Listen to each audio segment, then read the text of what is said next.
is the river just here. Now the river, it also has a lot of cultural significance to the Aboriginal people, our First Nations people here in Australia that arrived here around 60,000 years ago. So I'd just like to acknowledge the traditional custodians of the lands which we met upon today.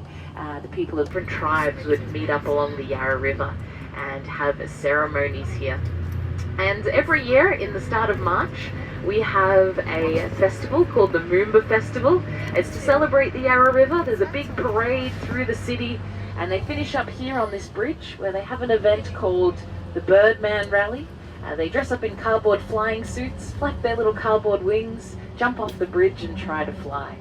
No one's done it yet, but they try every year, so maybe next year they'll get lucky.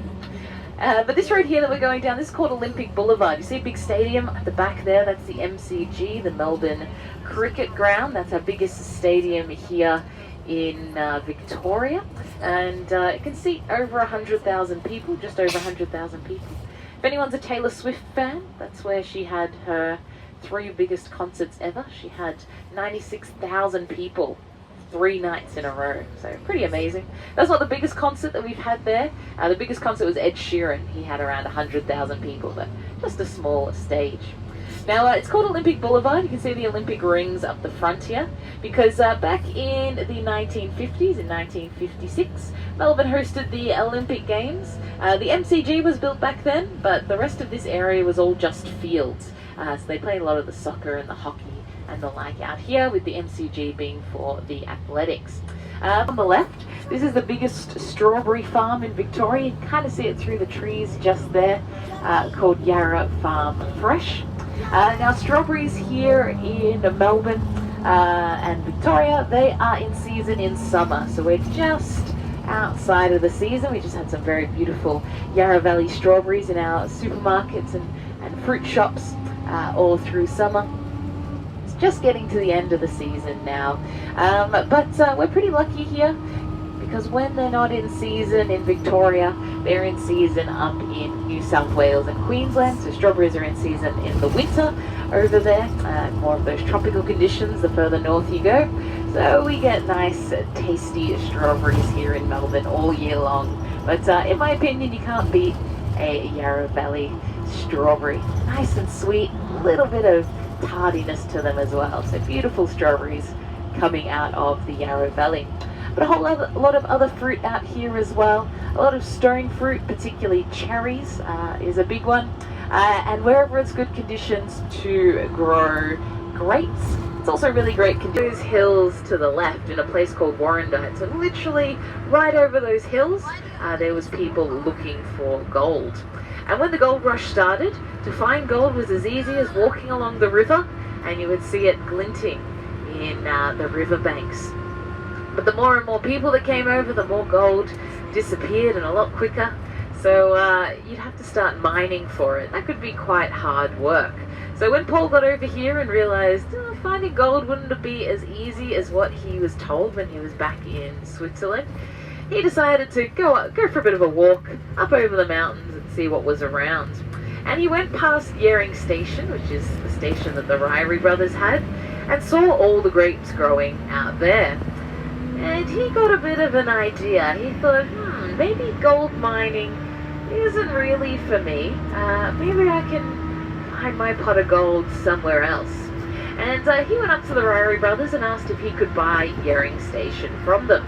And they agreed, so Paul took over Yering Station and started planting more and more grapevines, along with his brother Hubert, and they started up the very first winery out here in the Yarra Valley, called Yering Station Winery. Now, by the time the 1860s rolled around, in 1861, the winery was fully functioning and producing some great wines. And at that time, 1861, Paul won his first award. So he won the award for the best winery in Victoria, which was quite a big feat for him, because he was the only winery in the Yarra Valley. There's wineries in other places. A place called Bendigo has quite old grapes there. There's a place called Mildura, a lot of grape growing there, and along the Mornington Peninsula. At the time there was all wineries along there, but Paul was the only one out here growing grapes in the Yarra Valley. So with his award came a whole lot of attention and got a whole lot of people thinking that they would also come to the Yarra Valley and try and follow along in Paul's footsteps. So the gold rush was well and truly over by then, but a lot of people from all over the world remained here in Australia and here close to Melbourne as well. Some of them had found gold and just decided to start a new life here. Others spent more than they found and couldn't afford to head back to their home countries. So you have quite a multicultural influence here in Melbourne from that gold rush. And it brought people over here with various degrees of winemaking experience from other parts of the world to the Yarra Valley to start up their own wineries. And winemaking in the region was booming from the 1860s all the way until the 1930s, where there was quite a big dip.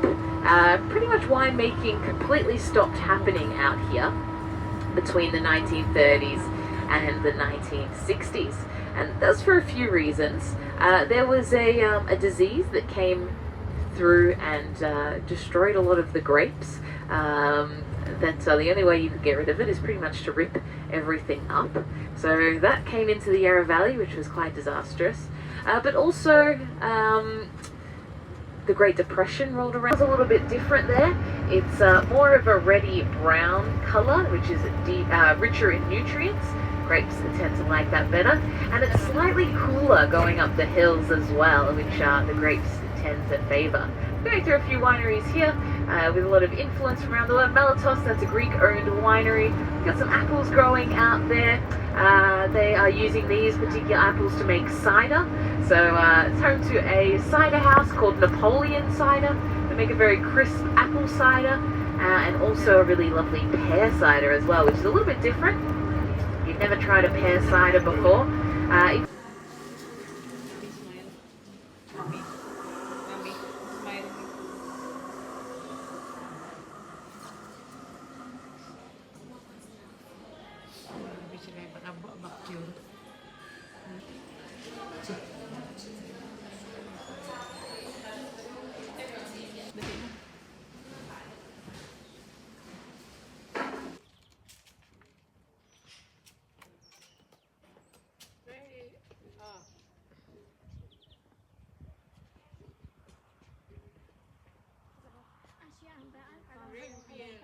Hello. Go there.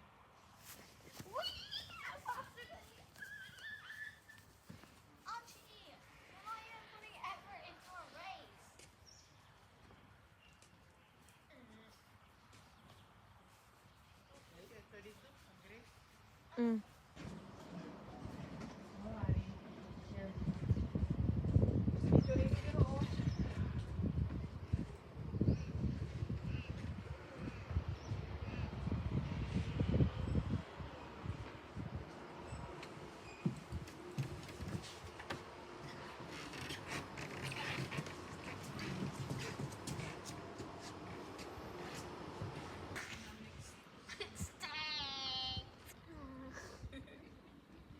But heading to Coldstream Dairy, so we're going to get some cheese now. They've got some little cheese grazing box for us to try, and we're going to meet the lovely John and Anna. So they started cheese making after they retired, so it's kind of their retirement little hobby job that they've got going on. Now Anna, who makes the cheese, she has grown up making cheese. She's of an Italian background, and her family loved to make cheese. They loved to eat cheese. They would go back to Italy and go to cheese festivals over there.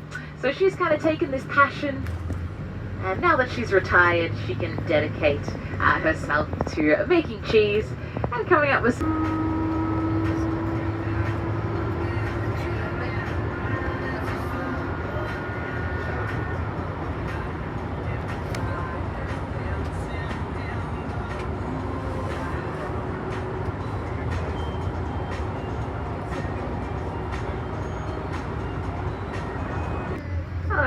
didn't take long. Here we are at Coldstream Dairy.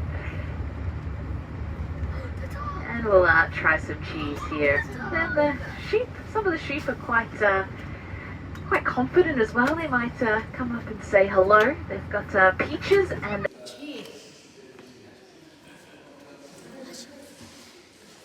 It's okay.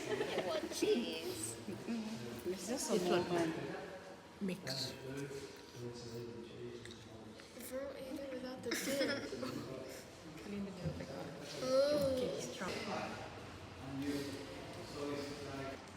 Sparkles! Yeah, go for it. Oh, you're so fluffy. Wow! Yeah, it's so thick. So nice! Thank you. Peaches. Oh my gosh. Hi, Peaches. River to river pit. Wait lang. Ikaw! Hi! Meg! Ay, oh, how nice. Mami, dali. Dali niyo.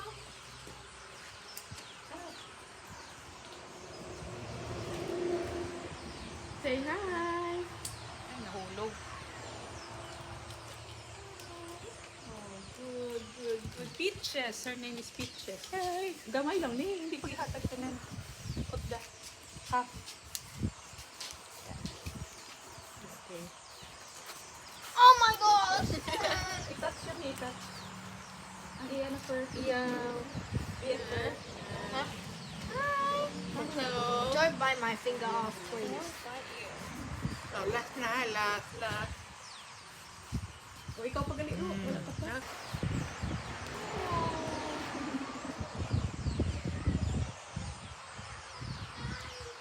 Peaches.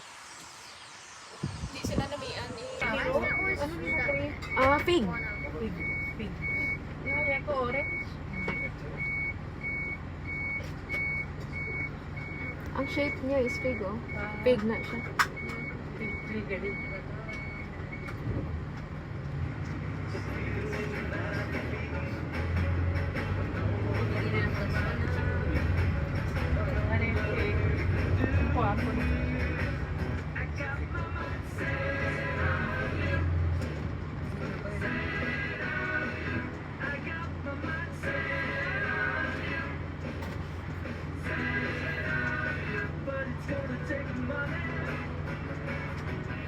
Pretty much historic rainfalls. We haven't seen so much water here in quite a while.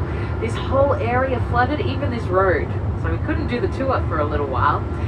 But very interesting to think about, seeing how, I guess, thin the river is for the most part, so for most parts of the year. But just when we have really heavy rains, that whole area becomes a big lake. And we're just about to go over the river here. So just under this bridge here that we're going over with the light poles, you can have a look down, see the Yarra River just on the side there. So pretty small, pretty hard to imagine that it can completely flood that whole area over there. But the Yarra River, you might have noticed it when we were close to the city, but it's very brown in colour. So it's brown close to the city, it's also brown up in these areas. And close to the city, yes, it is a little bit dirty. It's not as dirty as it used to be. They put a lot of effort into clearing up all the heavy metals that were in there, but unfortunately, around all big cities with rivers, you always have a bit of problem with E. coli there, bacteria, so it's not that clean to swim in. We definitely wouldn't swim in it near the city, but up here, perfectly fine to swim in. A lot of people do like canoeing and kayaking, and there's some areas, good areas you can go swimming in. But it's still brown in all those areas. But the house looking thing just down there at the end of this driveway. But in there is a very good gin distillery. Now it's family owned, so I guess the parents, they kind of run the restaurant at the front of house. Will be doing the gin tasting with us today. Their son is the gin distiller and their daughter is the chef in the kitchen. And all these trees here on the right hand side and all throughout the property, they've planted themselves, and that's where they get their botanicals for their gins. So they mix it all in with their gins, and they do it while they're distilling the gins. So a lot of flavored gins will just make the gin and then add the flavor at the end. Whereas these guys here, what they do is they distill the flavors, all the botanicals in with the gin, which gives it a very unique flavor and a bit more of a subtle flavor. So you can still taste the gins. It's not that overly powering, sweet kind of artificial flavor. Just really nice subtle notes of different things, but I'll let them explain all how they do it. They're very passionate about their gin making here, so they'll have some good stories to tell you about how it's all made and all the love that they put into their gin making. So we're going to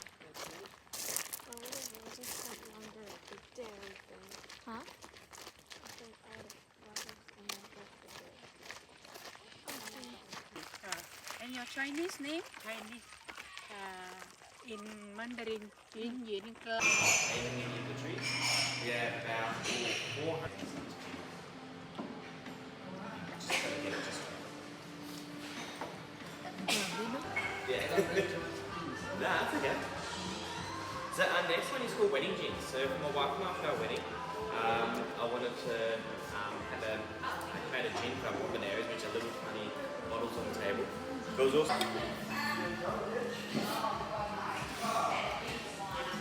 Smile.